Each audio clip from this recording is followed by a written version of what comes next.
Numbers chapter 21. Arad destroyed. When the Canaanite king of Arad, who lived in the Negev, heard that Israel was coming along the road to Atharim, he attacked the Israelites and captured some of them.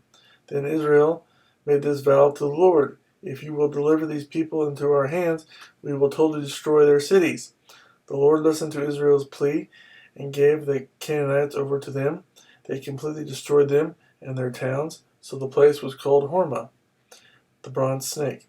They traveled from Mount Hor along the route to the Red Sea to go around Edom, but the people grew impatient on the way. They spoke against God and against Moses and said, "Why have you brought us up out of Egypt to die in the desert? There is no bread, there is no water, and we detest this miserable food." Then the Lord sent venomous snakes among them. They bit the people, and many Israelites died. The people came to Moses and said, "We sinned when we spoke against the Lord and against you. Pray that the Lord will take the snakes away from us." So Moses prayed for the people. The Lord said to Moses, "Make a snake and put it up on a pole. Anyone who is bitten can look at it and live." So Moses made a bronze snake and put it up on a pole. Then, when anyone was bitten by a snake and looked at the bronze snake, he lived. The journey to Moab. The Israelites moved on and camped at Oboth. Then they set out from Oboth and camped at Abarim in the desert that faces Moab toward the sunrise. From there they moved on and camped in the Zered Valley. They set out from there and camped alongside the Arnon, which is the desert extending into Amorite territory. The Arnon is the border of Moab, between Moab and the Amorites.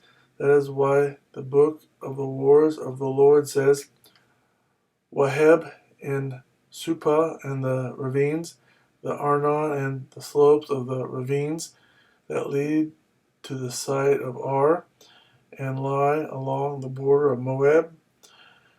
From there they continued on to Beer, the well where the Lord said to Moses, "Gather the people together, and I will give them water." Then Israel sang the song, "Spring up, O well, sing about it, about the well that the princes dug, that the nobles of the people sank, the nobles with scepters and staffs." Then they went from the desert to Mattanah, from Mattanah to Nahaliel, from Nahaliel to Bamoth, and from Bamoth to the valley in Moab, where the top of Pisgah overlooks the wasteland. Defeat of Sihon and Og. Israel sent messengers to say to Sihon, king of the Amorites, "Let us pass through your country. We will not turn aside into any field or vineyard or drink water from any well. We will travel along the king's highway until we have passed through your territory." But Sihon would not let Israel pass through his territory. He mustered his entire army and marched out into the desert against Israel. When he reached Jahaz, he fought with Israel. Israel, however, put him to the sword and took over his land from the Arnon to the Jabbok, but only as far as the Ammonites, because their border was fortified.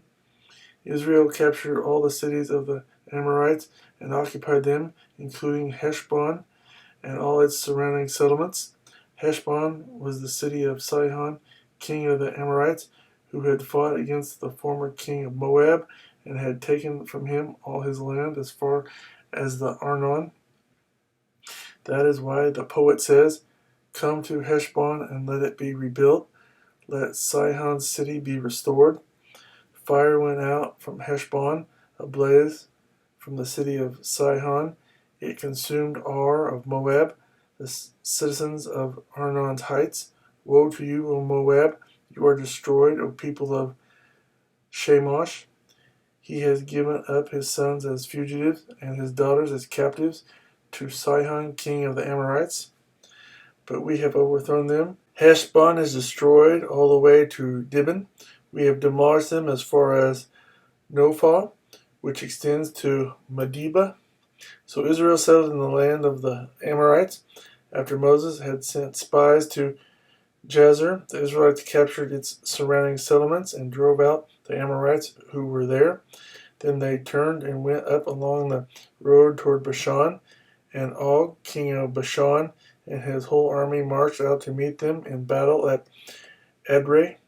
The Lord said to Moses, "Do not be afraid of him, for I have handed him over to you with his whole army and his land. Do to him what you did to Sihon, king of the Amorites, who reigned in Heshbon." So they struck him down together with his sons and his whole army, leaving them no survivors, and they took possession of his land.